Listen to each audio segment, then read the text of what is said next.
மாநிலம் அயோத்தியில் கட்டப்பட்டுள்ள ராமர் கோவிலின் கும்பாபிஷேகம் வரும் 22ஆம் தேதி நடைபெறவுள்ளது. இந்த கும்பாபிஷேக விழாவில் பிரதமர் மோடி உட்பட பல்வேறு தலைவர்கள் பங்கேற்க உள்ளனர். இந்த விழாவுக்கான ஏற்பாடுகள், பாதுகாப்பு நடவடிக்கைகள் தீவிரமாக நடைபெற்று வருகின்றன. இந்நிலையில் அயோத்தியில் நிறுவப்பட உள்ள கடவுள் ராமர் சிலை கோவில் சென்றடைந்தது. பின்னர் கிரெயின் மூலம் அந்த சிலை இன்று அதிகாலை கோவில் கருவறைக்குள் கொண்டு செல்லப்பட்டது.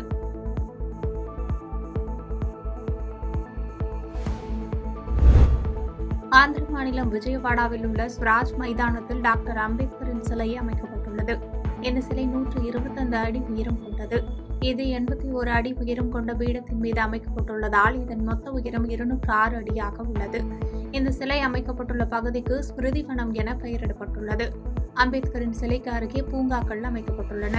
மேலும் இந்த மைதானத்தில் மினி தியேட்டர், அருங்காட்சியகம், நீரூற்றுகள், வாகன நிறுத்துமிடம், உணவு விடுதி ஆகியவை அமைக்கப்பட்டுள்ளன.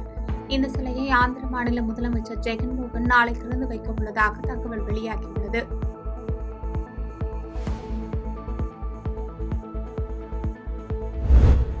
தாய்லாந்து நாட்டின் முவாங் மாவட்டத்தில் தம்பூர் சலகாவா நகரில் ஸ்பான்புரி பகுதியில் பட்டாசு ஆலை ஒன்று செயல்பட்டு வருகிறது.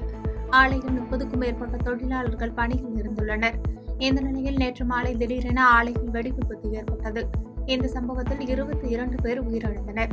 சுவிட்சர்லாந்து நாட்டின் டாவோஸ் நகரில் உலக பொருளாதார மாநாட்டில் பங்கேற்க சென்றுள்ள தாய்லாந்து பிரதமர் ஸ்ரத்தே தவிசின் ஆலை விபத்து பற்றி ஆய்வு செய்து விரைந்து விசாரணை நடத்தும்படி தொடர்புடைய அதிகாரிகளுக்கு உத்தரவிட்டுள்ளார்.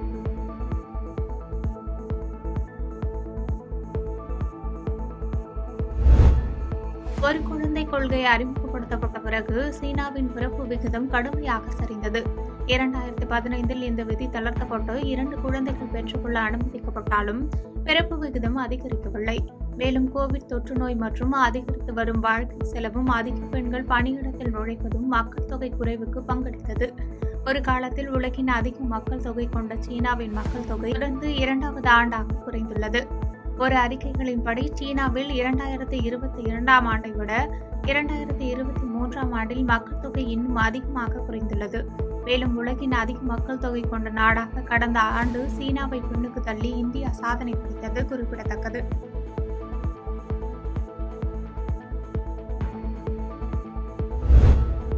அயோத்தியில் ராமர் கோவில் கும்பாபிஷேகம் வருகிற 22ஆம் தேதி நடைபெறவுள்ளது.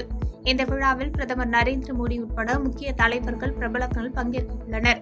இந்த விழாவிற்கு முதல் நாளான 21ஆம் தேதி பிரதமர் மோடி திருச்சி ஸ்ரீரங்கம் கோவிலுக்கு வரவுள்ளதாக கூறப்படுகிறது. இந்த நிலையில் பிரதமர் மோடி வருகையொட்டி திருச்சியில் நேற்று முதல் நாளை வரை 3 நாட்களுக்கு ட்ரோன்கள் பறக்க தடை விதித்து மாவட்ட ஆட்சியர் பிரதீப்குமார் உத்தரவிட்டுள்ளார்.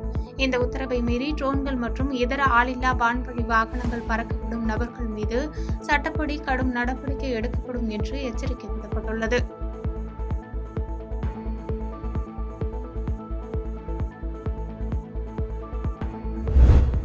இலங்கை கடற்படையால் தமிழ்நாடு மீனவர்கள் சிறைப்பிடிக்கப்படுவது வேதனை அளிப்பதாக முதலமைச்சர் மு.க.ஸ்டாலின் தெரிவித்துள்ளார்.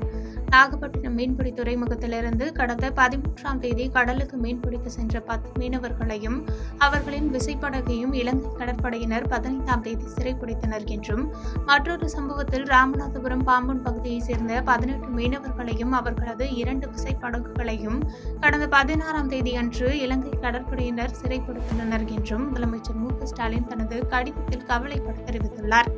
இத்தகைய தன்னிச்சையான கைது நடவடிக்கைகளை தடுத்திட இலங்கை அரசுக்கு வலியுறுத்திட வேண்டும் என்றும், இலங்கை கட்டுப்பாட்டில் உள்ள அனைத்து படகுகளையும் விடுவிக்க தெளிவான காலக்கெடுவை நிர்ணயிக்க வேண்டும் என்றும் கடிதத்தில் மத்திய அமைச்சர் ஜெய்சங்கரிடம் கேட்டுக் கொண்டுள்ளார்.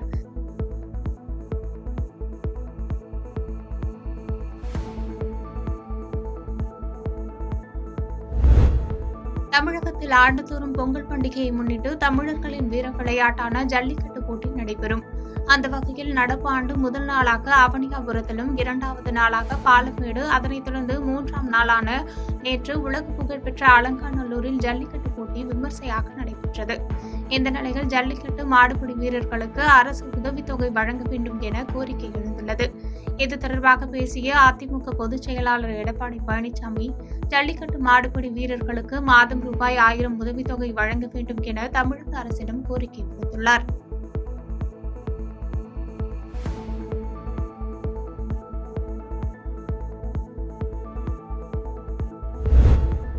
அசாம் மாநிலம் கவுகாத்தியில் உள்ள பிரிக்ஜி யோதிஷ்பூர் பல்கலைக்கழகத்தில் நடைபெற்ற நிகழ்ச்சியில் இஸ்ரோ தலைவர் சோம்நாத் கலந்து கொண்டு உரையாற்றினார். அப்போது பேசிய அவர், செயற்கை நுண்ணறிவு குறித்து இன்று நாம் பேசிக் கொண்டுள்ளோம். நம்மை சுற்றிய அனைத்து இடங்களிலும் செயற்கை நுண்ணறிவு இருக்கிறது. உங்கள் மொபைல் போன் உங்களை கொஞ்சம் கொஞ்சமாக படித்துக் கொண்டிருக்கிறது. நீங்கள் கொடுக்கும் ஒவ்வொரு உள்ளீடும் உங்களை பற்றிய தகவலை தெரிவிக்கிறது. நீங்கள் யார் என்பதும் உங்களுக்கு பிடித்தது என்ன என்பதும் அதற்கு நன்றாக தெரியும். உங்களை பற்றி உங்கள் நண்பர்களுக்கோ அல்லது உங்களுக்கோ தெரியாத விஷயங்கள் கூட உங்கள் கணினிக்கு தெரிந்திருக்கும். எதிர்காலத்தில் செயற்கை நுண்ணறிவு மேலும் வளர்ச்சி பெற்று இங்குள்ள பல விஷயங்களை தனது கட்டுப்பாட்டின் கீழ் கொண்டு வரும் என்று தெரிவித்துள்ளார்.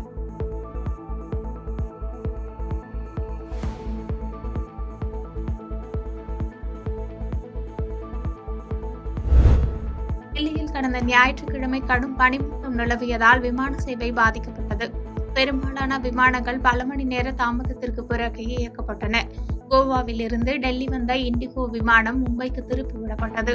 அப்போது மும்பையில் அந்த விமானம் தரையிறங்கியதும் அதிலிருந்து பயணிகள் அவசரமாக கீழே இறங்கி ஓடுபாதைக்கு அருகில் உள்ள டார்மாக் பகுதியில் அமர்ந்து உணவு உண்டனர்.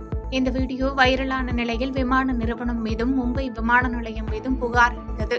விமான ஓடுபாதையின் அருகில் பயணிகள் அமர்ந்து சாப்பிட்ட சம்பவம் தொடர்பாக விளக்கம் அளிக்கும்படி இண்டிகோ விமான நிறுவனம் மற்றும் மும்பை விமான நிலையத்துக்கு சிவில் விமான பாதுகாப்பு பணியகம் நோட்டீஸ் அனுப்பியது.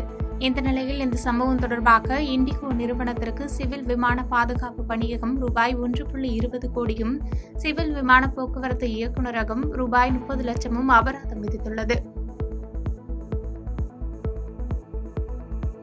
பாதகம் செய்பவரை கண்டால் நாம் பயங்கொள்ளலாகாது பாப்பா. மோதி மிதித்து விடு பாப்பா, அவர் முகத்தில் உமிழ்ந்து விடு பாப்பா.